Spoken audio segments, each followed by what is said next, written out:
When we look around us, even at our own bodies, what we see is the tip of the iceberg.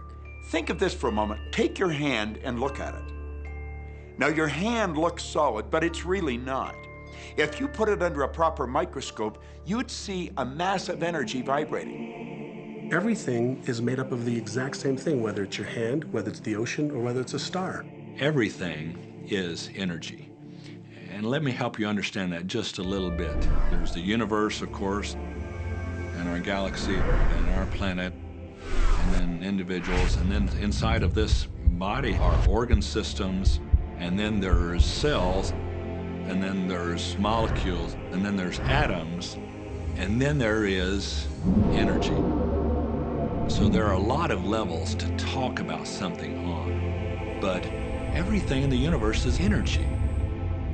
I don't care what city you're living in, you've got enough power in your body, potential power, to illuminate the whole city for nearly a week. Most people define themselves by this finite body, but you're not a finite body. I mean, even under a microscope, you're an energy field. Well, what we know about energy is this. You go to a quantum physicist and you say, what creates the world? And he or she will say, energy. Well, describe energy. Okay, it can never be created or destroyed. It's always was, always has been. Everything that ever existed always exists. It's moving into form, through form, and out of form. Okay, great. You go to a theologian and you ask the question, what created the universe? And he or she will say, God. Okay, describe God. Always was and always has been, never can be created or destroyed, all that ever was, always will be, always moving into form, through form, and out of form. You see, it's the same description, just different terminology. And so if you think you're this meat suit running around, think again. You're a spiritual being. You're an energy field operating in a larger energy field. We're all connected. We just don't see it. There isn't an out there and an in here. Everything in the universe is connected. It's just one energy field. We often get distracted with this thing called our body and our physical being. That just holds your spirit. And your spirit is so big, it fills a room. You are eternal life. You're source energy. You are God manifested in human form, made to perfection. Scripturally, we could say that we are the image and the likeness of God. We could say we are another way that the universe is becoming conscious of itself. We could say that we are the infinite field of unfolding possibility. All of that would be true. Every great tradition has told you that you were created in the image and the likeness of the creative source. That means that you have God potential and power to create your world, and you are. You are. And maybe you've created things to this point that are wonderful and worthy of you, and maybe you haven't. The question I'd ask you to consider is, do the results you have in your life, are they what you really want? And are they worthy of you? If they're not worthy of you, then when would now be the right time to change those? Because you have the power to do that.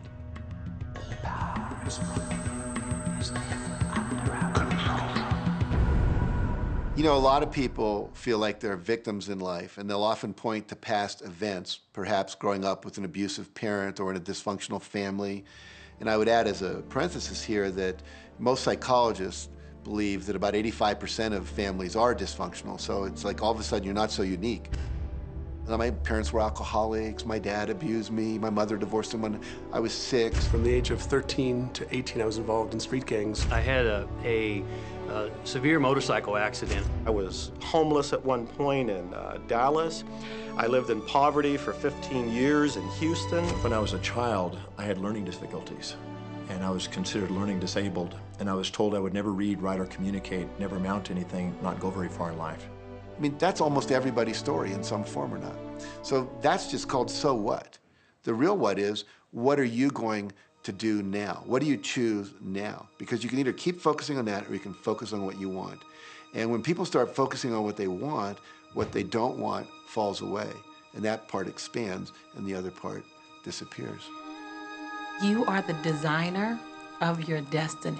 You are the author. You write the story. The pen is in your hand. And the outcome is whatever You choose. The beautiful thing about the law of attraction is that you can begin where you are, and you can begin to think, real thinking, and you can begin to generate within yourself a feeling tone of harmony and happiness. The law will begin to respond to that.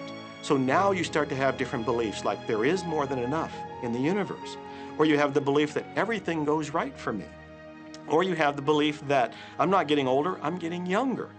We can create it the way we want it by using the law of attraction. And you can break yourself free from your hereditary patterns, cultural codes, social beliefs, and prove once and for all that the power within you is greater than the power that's in the world. Some of you may be thinking, well, that's very nice, but I can't do that, or she won't let me do that, or he'll never let me do that, or I haven't got enough money to do that, or I'm not strong enough to do that, or I'm not rich enough to do that, I'm not. Every single I'm not is a creation. Whether you can or you can't, you are right. Are there any limits to this? Absolutely not. We are unlimited beings. We have no ceiling.